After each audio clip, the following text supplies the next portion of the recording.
You are listening to the Exceptional Conservative Network. For more information, go to www.theexceptionalconservativeshow.com.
That'll read script. Script reads me. Headley. And I'm Ryan Wolf. Our greatest responsibility is to serve our Treasure Valley communities, the El Paso, Las Cruces communities, Eastern Iowa communities, Mid-Michigan communities.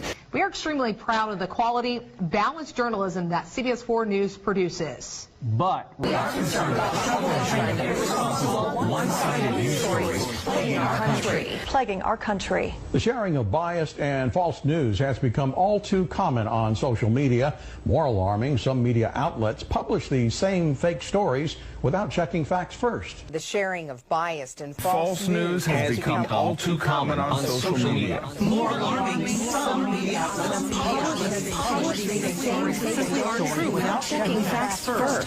Unfortunately, some members of the media use their platforms to push their own personal bias and agenda to control exactly what people think. And this is extremely dangerous to our democracy. This is extremely dangerous to our democracy.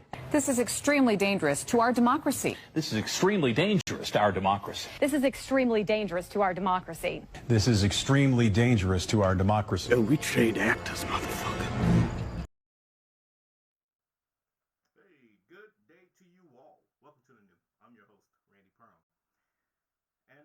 Happy Friday.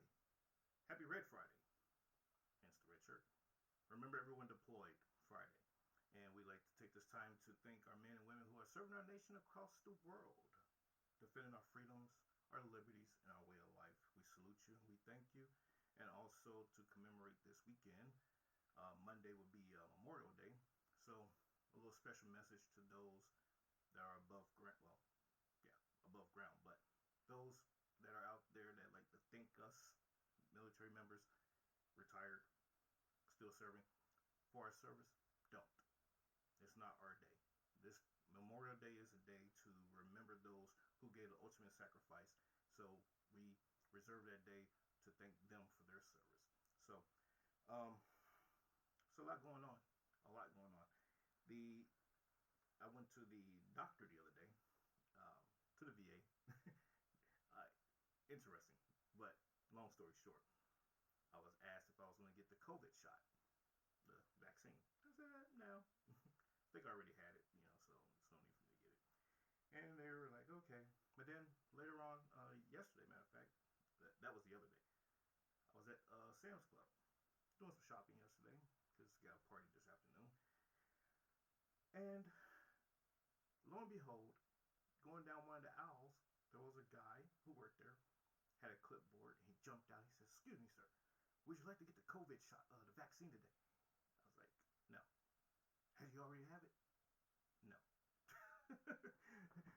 I'm trying not to get into the conspiracy theories of this vaccine, but I find it mighty odd that so many people around the country, even around the world, are pushing for people to get this, get the vaccine. Now, think about it. They're doing lotteries. They're doing cruises. They're doing free flights. Uber is advertising. I'm getting notifications every other day. Uber is giving notifications to give free rides so you can go get the vaccine. Folks, be aware. That's all I'm gonna say. But hey, it is what it is. I just want to know why. I mean, if it's something that's so great, and there are no ramifications behind it, which we have already seen. There are children dying that's getting a shot. There are adults dying that's getting a shot. And they're just like, oh, well, things happen, whatever. No. No, not player. No. But anyways, so there's this rental car shortage. It's baffling, but there was a logical explanation behind it. I went to go rent a car for my trip next week, and they were sold out. I was like, it's weird. There's only Memorial Day going on. It's nothing really special. But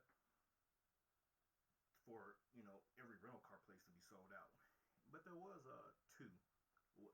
one place that had 2 cars available, and I inquired about the pricing and everything. It was like $1,300. I was like, man, I can go buy a junk car in cash, and probably resell it at that price. But yeah, but the reason why there's a rental car shortage is because most of these companies sold their fleets for the new year stock. But however, there's a problem with the chips for these vehicles, the electronic chips for the engines and all that good stuff.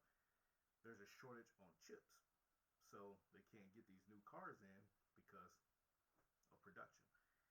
Which goes to show that when we rush to anticipate that something's going to be readily available for us versus saying, okay, we will get rid of vehicles as we get the new ones, so we'll have a replacement.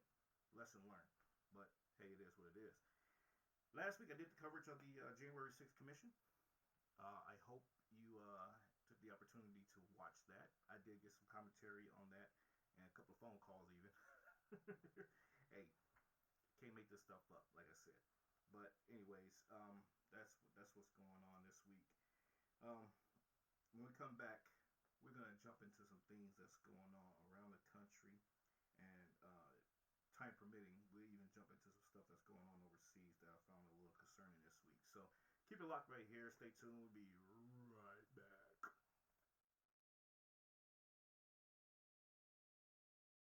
You are listening to the Exceptional Conservative Network. For more information, go to www.theexceptionalconservativeshow.com.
You are listening to the Exceptional Conservative Network.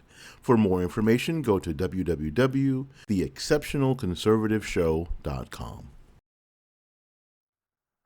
Hey, welcome back. So, don't forget about our Reach One campaign that we have going on right now.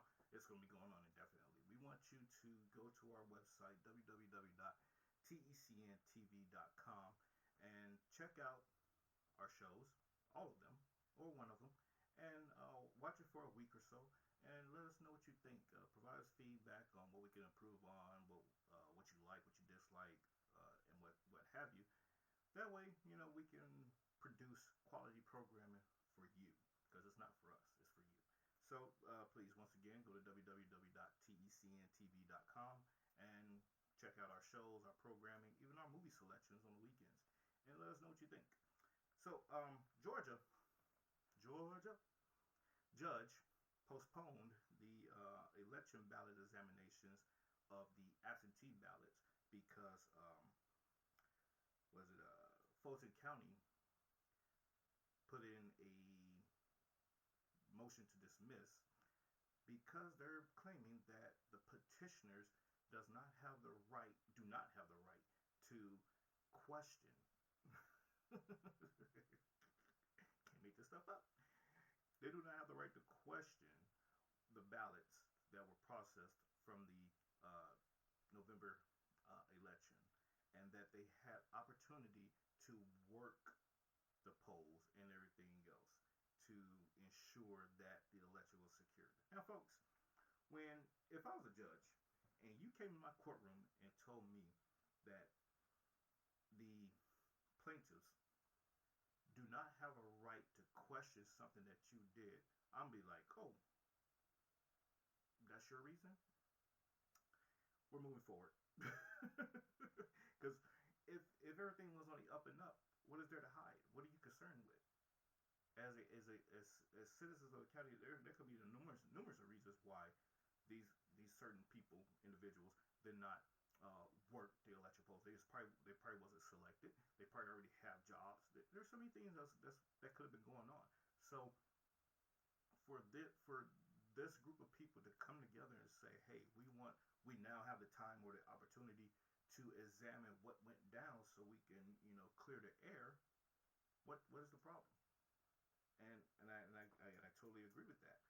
So they're postponing that for another couple of weeks, so the judge has some time to go over it. But more interestingly, in Arizona, we all know that the audits are going on there, and the Arizona state legislature stripped the powers of the Secretary of State because not because she's a Democrat, but Katie Hobbs is a Democrat and she's a Secretary of State. She has been launching efforts to stall, to postpone, to interfere, basically, into the audit that's going on by Arizona State. Now,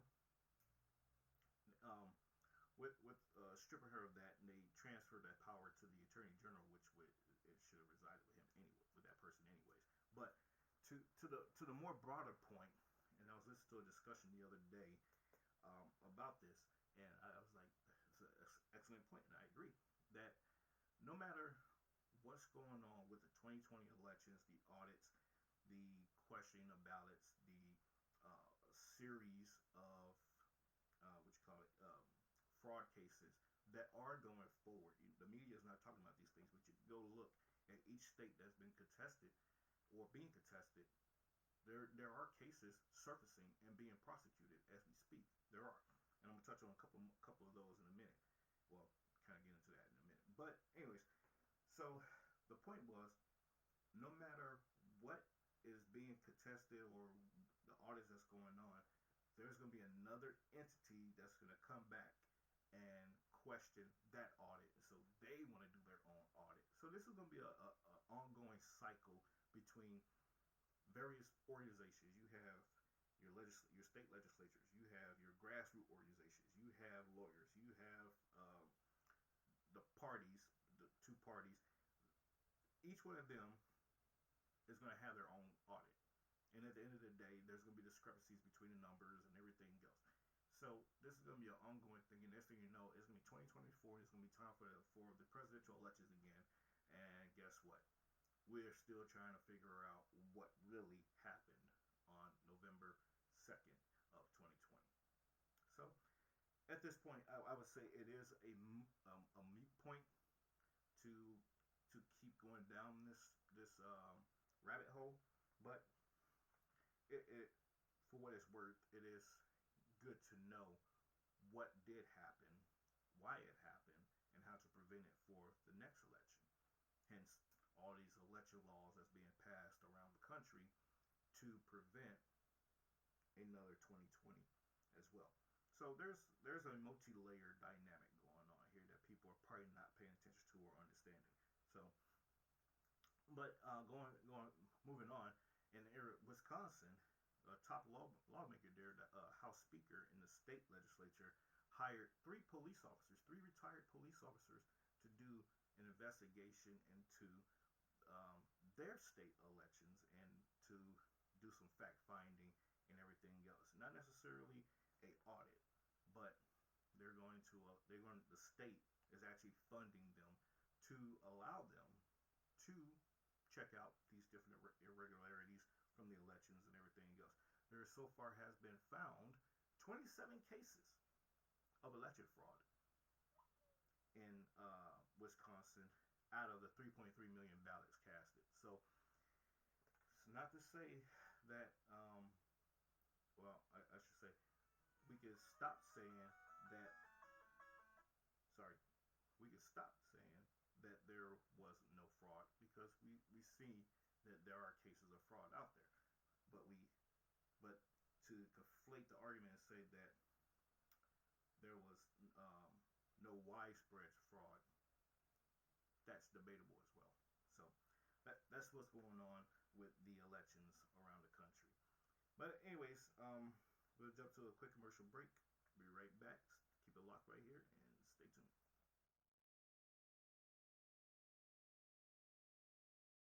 You are listening to the Exceptional Conservative Network. For more information, go to www.theexceptionalconservativeshow.com.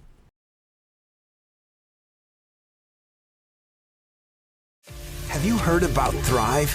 It's a question asked 1,000 times a day. The Thrive 8-Week Experience has become the fastest growing health and wellness movement in North America. Over 10 million people have started the experience, and anywhere from 10 to 50,000 experience orders ship out every day. Why is this 6-letter word, THRIVE, turned into a phenomenon? Because it's simple. 1. Take 2 Thrive Premium Lifestyle Capsules on an empty stomach as soon as your feet hit the floor in the morning. 2. 20 minutes later, drink the Thrive Ultra Micronized Lifestyle Mix. 3. Apply patent-pending DFT Dermafusion technology to clean, dry skin. That's it. You're all done. And now you're set to thrive for the day. Because it's innovative. We all have nutritional gaps. No matter how well we eat or live, we simply can't get the body everything it needs from a nutritional standpoint. That's why Thrive was formulated. To supplement your diet and lifestyle. Once you complete your simple Thrive 3 steps in the morning, you've now introduced 3 different Thrive formulas that synergistically work as one. Feeding your body over 100 premium-grade vitamins, minerals, plant extracts, digestive enzymes, probiotics, antioxidants, protein, fiber, and more. The premium-grade nutrition helps fill in your body's nutritional gaps because it flat out works. Check out what just a few Thrivers are saying about their Thrive experience. I couldn't believe how great that I was feeling from it. I noticed a huge difference. I didn't even think I needed it. I'm down 73 pounds. I'm at my high school graduation weight. I was more patient with my kids, sleeping better, really loving life again. I felt like I was in my 20s, early 20s again. Because I've tried other products in the past, but it was like remembering to take this in the morning, take this in the afternoon, take this before bed. So the simplicity of those 3 steps felt like I was living my best life. It really just rocked my world. It was energized, but it was joy. From then on, it's just changed my life, and every day has been better. It's like somebody installed new lights. Everything was brighter, clearer. It's laughing and smiling and being present and not being so exhausted. Thrive is where it's at. Now that you've heard about Thrive, The next question is, are you ready to start the experience? Learn more at Lavelle.com and Facebook.com/LavelleBrands. Find out how to get your Thrive Experience products for free by referring 2 friends to do the experience with you. Find out how to not only earn free products, but earn commissions as well for sharing the Thrive Experience with others as a Lavelle brand promoter. The decision to take the Thrive Experience or share the experience with others is all up to you. Just start your Thrive Experience today.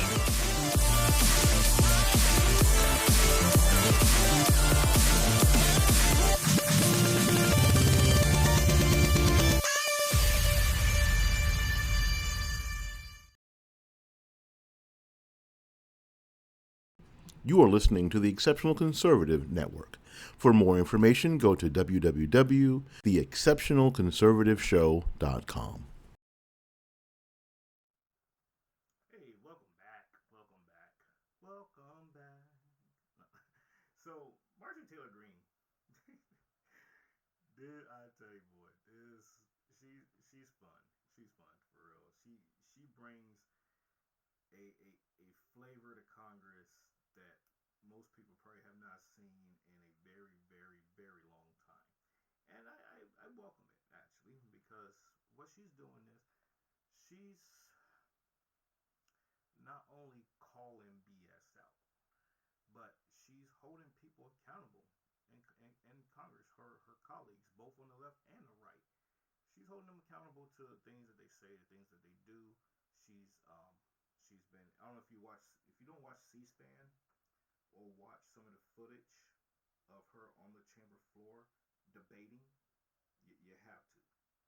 Because what the media depicts of her is like she's just some deranged lunatic running around the Capitol, causing trouble. But the hindsight, there's a storyline behind what she does. And last week, she made some off-color commentary. I would say that she mentioned that the draconian mask and vaccine mandates that Nancy Pelosi is pushing around the House is akin to the Holocaust. Now, I wouldn't use those choice of words myself, but I can understand the analogy there that she's using with that. So she caught some flack for that. She's been under fire for it, and it took 5 days for House Republican leadership to publicly denounce her commentary and everything else. And she turned around and fired back, denouncing them for denouncing her, for not supporting her, and saying that, y'all only doing this because you're getting pressure from your colleagues and your friends and your donors and everything else for not speaking out against what I said. Hey, it is what it is. Folks, I got an emergency I got to take care of real quick. Be right back.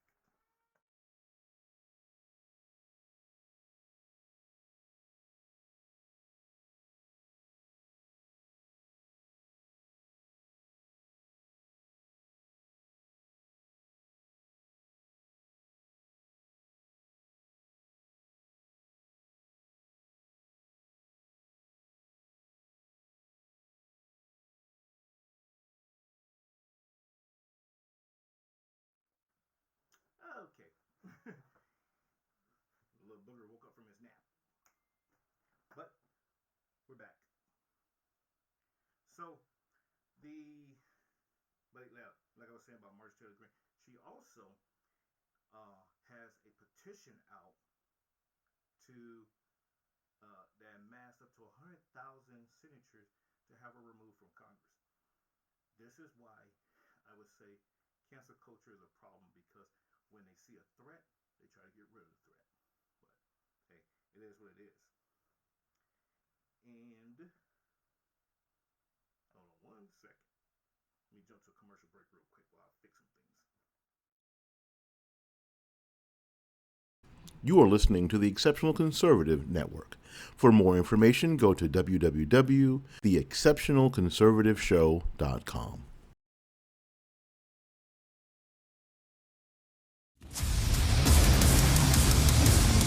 Every adventure starts with a great cup of coffee.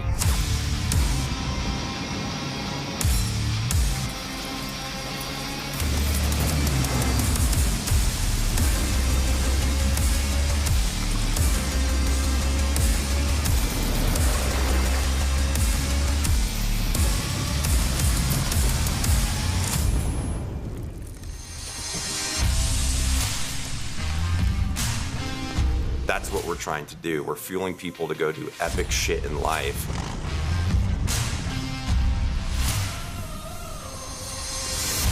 When I was roasting coffee 1 pound at a time in the back tailgate of a government truck, my service rifle was laying right there next to my 1 pound coffee roaster. The symbology of Black Rifle Coffee, everybody went to a basic training, and during that process, they ended up shooting a black rifle. When we think about the last 20 years of the post 9/11 veteran experience, the one common piece of equipment that binds us all is the black rifle. That was your service rifle. And that's kind of a tribute to our service and what we want to serve as the coffee company. It goes all the way back from the genesis of the country in 1773. It was the Boston Tea Party. From that point forward, America made coffee a hot drink of choice. All the way back to the birth of America has been fueled by coffee. That's why it's so special. The musket all the way through to the M4, the two other things there are rifles, coffee, service, right? I think those are the things that connect a lot of different veterans throughout the generations. It's heritage, it's service, and so kind of the whole thing is like we're fueled by coffee, connected by service. It stems from a value proposition or something that we absolutely believe in. That's what we're trying to do. We're fueling people to go do epic shit in life, but then we're all connected through this post-service or in-service aspect of raising a right hand and believing in, the American dream and what it stands for to be an American. And for me, that's hyper unifying.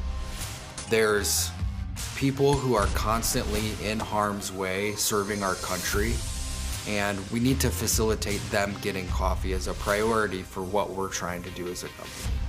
This company is about the customer. The customers are the company. It's one big ecosystem. And we serve coffee to the same type of people that we are, so they're one and the same. It's this constant drive to constantly be evolving what we're doing to give our customers a better coffee experience. Whether that's a new steep bag, instant coffee, or exclusive coffee that's from a different type of origin country. The same drive that puts people from basic training into the infantry, into a type of special operations capacity, it's this constant evolution of trying to better yourself. And that's exactly what we're doing when it comes to coffee, is offering better products on a regular cadence to have a better experience as a customer. We have the mission to provide coffee and culture to people that love America.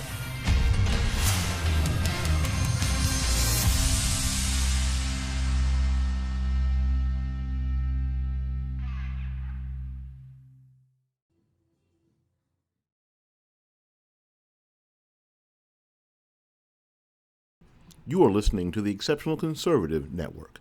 For more information, go to www.theexceptionalconservativeshow.com. Hey, welcome back. gotta love days when you're babysitting your grandkid and he wakes up from his nap before you're done with the show. But that's okay. We adjust, we adapt, and we overcome. I'm trying to put him back to sleep, but I don't think he's going now. But anyways, so they in Atlanta is kind of getting a little weird, and I say that because in Atlanta there's a city councilman that's running for mayor because Keisha Lance Bottoms, Keisha Lance Bottoms.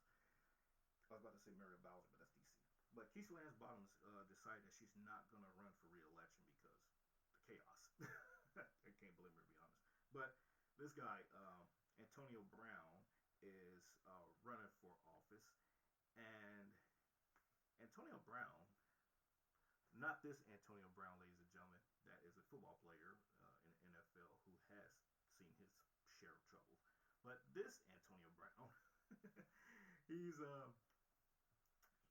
was at a rally speech of sorts the other day, giving a speech, and for some reason, 4 kids between the ages of 6 and 12, broad daylight, 12:30 in the afternoon, decided to steal his car.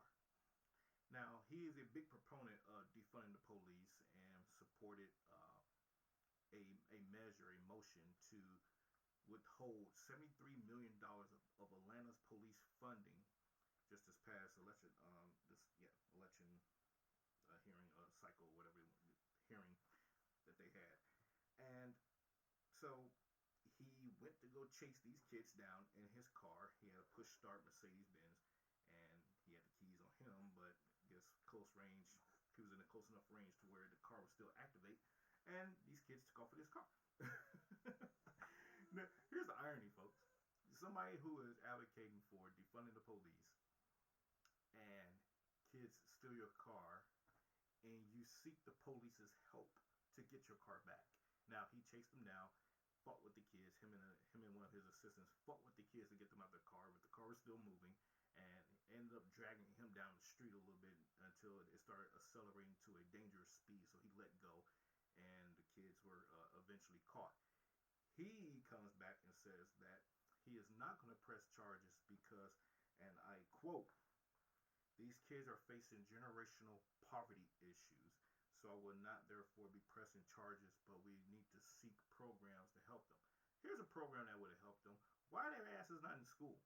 12:30 in the afternoon, between 6 and 12 years old in Atlanta. Where are their parents at? That's the problem. Ain't that right? Yep. See, he agrees. So, folks, it's really simple. Even if they're not in school,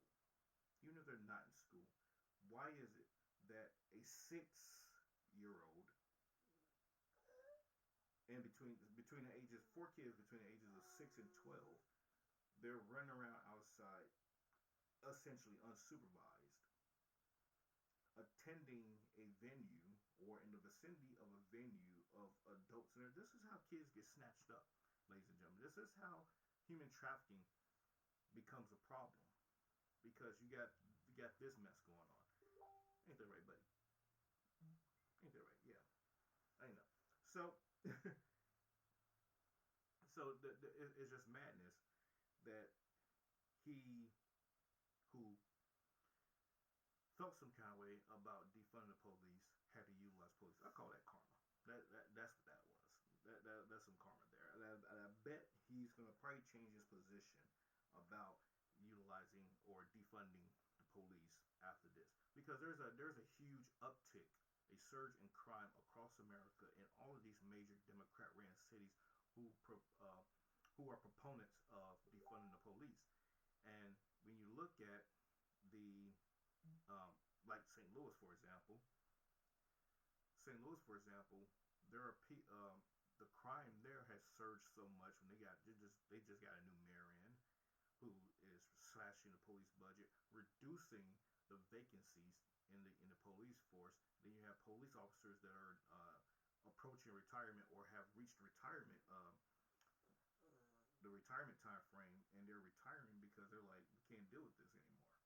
So where do we go from here, America? What do we do with a surge in crime, a radical agenda to defund the police, and you have also a Biden administration that is pushing to strip gun rights? Thankfully, Texas just passed a no license requirement law here, a constitutional carry law basically for guns. So that will help a little bit. But I'm about to put you on the floor. Here, go play some more. So that's what's going on right now. But we talk about all these problems, but what are the solutions? Here's some solutions, ladies and gentlemen. We're approaching where kids are at home from school, whether it was due to COVID or because school is out now. Matter of fact, my daughter just graduated high school today. Today is her last day. And she's already out for the weekend. So, congratulations to her.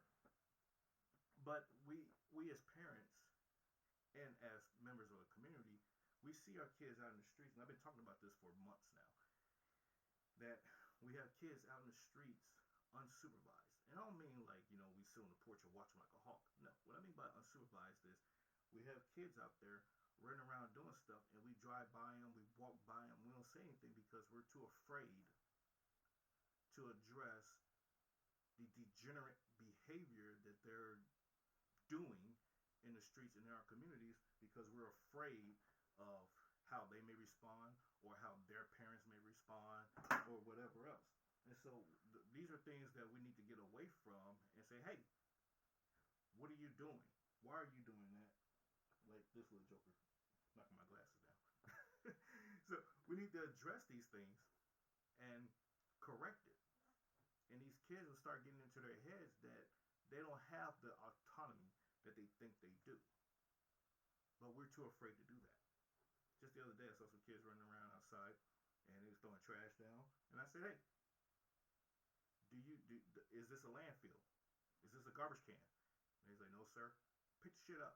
And they was like, okay. And they were, some older kids, high school kids. And but it got the thing, because you saw they was kind of like taken back, like, wow, somebody just said something to me about something I shouldn't have been doing.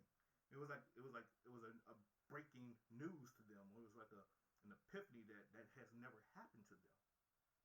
And I hear kids, walking down the street cursing and stuff like that. I let that go because I'm like, okay, I was a kid, got it. But what I'm getting at is the degenerate behavior, trashing your neighborhoods and stuff like that. I live in a pretty nice neighborhood. And when I go out of my house, I see that there's trash in the yard. I pick it up because I know, people driving and whatever else, it blows, and trash day, like today, trash gets thrown around. So you can go out and pick it up. I pick up my neighbor's trash, that's in their yard and whatever else, when it's obvious something that's been blown over there, and they do the same. So these are things that you do in your communities to keep it looking nice, to set an example, and also it show other people when they come into your neighborhood that, oh, this ain't the one. we can't get away with this over here. And that's the thing that we need to get back to, folks. But anyways, the idea that generational poverty, I can't. It's hard for me to co-sign on that. It's hard for me to co-sign on that because, number one, it's not necessarily a poverty issue when somebody wants to steal your car. These are 4 kids looking for thrill. What were they going to do with the car? It's not like they was going to take the car and go sell it for money. They're going to probably do some joyriding, wreck it, and then go about their business. That's not a generational poverty issue. That's a mentality of let's go do something cool and get in trouble or create some trouble type of thing. That's a lack of parenting, telling their parents telling their kids don't run around trying to steal people's cars. We see this uptick in Washington D.C. of carjackings by kids for adults, so they can turn around and sell it. So there's different dynamics going on here. So we can't just sit there and isolate it to some abstract causation by saying, oh, it's because of generational poverty and whatever. No, hold their asses accountable. Like, I want to press charges or I want them arrested, and they need to, their parents need to be held accountable as well. Because why is it, once again, a 6-year-old running around trying to steal a car? I just don't get it. The 6-year-old can't even see over the dang on steering wheel. Where we do that at? So, you're okay? You finding stuff to do? All right. So, but that's that. I'm gonna jump off my soapbox on that one. But one thing I do want to address here in the next few minutes is the fact that over in Europe, the country of Belarus, there is I guess you could say, a rogue president there, Boloshenko, however you pronounce his name. You can look up the story. But he decided that because he has some opposition, some political opposition with a reporter that was on a vacation, on a trip or what have you, with his girlfriend, leaving Greece, heading to Lithuania. The story is like, wow. It's like you think you only seen this stuff in movies. But he had the plane diverted to land in Belarus by orchestrating that the plane had a bomb on it. And so a forced landing in Belarus just so that he could have authorities deplane the aircraft and arrest this guy who's been talking writing articles and talking smack, so to speak, about him. Now, this created such a backlash and outrage in the EU community that they put sanctions on Belarus and this president for doing that, because that is illegal. You cannot hijack a plane, politically hijack a plane to get to somebody who is criticizing you in the press.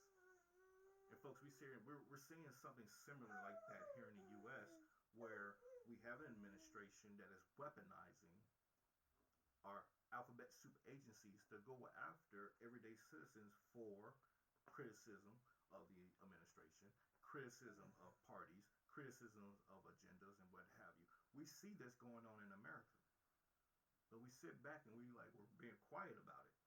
Now, in recent weeks, I have seen a growing, I usually say, vocalization of, speaking out about these issues going on. And it's crazy to see that right now we have a group of people that was part of the January 6th riots are still in custody, awaiting trials and what have you. Bails are being refused. Bonds are being set at ridiculous amounts based on whatever. And they're looking at it as, well, we're going to hold these people until we figure out what's going on. No, that is not how the legal system works. That is not how justice works. Either you're going to charge them with a crime and release them if they face jail time, what have you. But to sit there and just arbitrarily hold people because of some kind of political opposition that you don't like, that, ladies and gentlemen, is illegal. That is a violation of the 14th Amendment and a violation of the 13th Amendment, if you want to go there. So I just find it just like mind blowing. But anyways, folks, I'm going to shut up now. Thank you all for tuning in. I hope you all had have a fantastic weekend and enjoy your Memorial Day on Monday. Enjoy the weekend. I'm sure it's a 3-4 day weekend for most people. And I will see you all the week after. This coming week, I'll be out of town the entire week, so I will see you the following next Friday, because I don't get back until Monday. But anyways, so I'll see you all then. Take care. God bless you all, and we will see you all soon. Say bye-bye. You want to say bye-bye? Say I turned 10 months yesterday.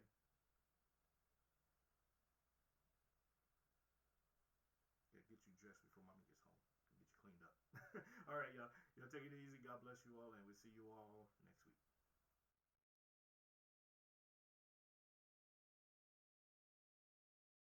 You are listening to the Exceptional Conservative Network. For more information, go to www.theexceptionalconservativeshow.com.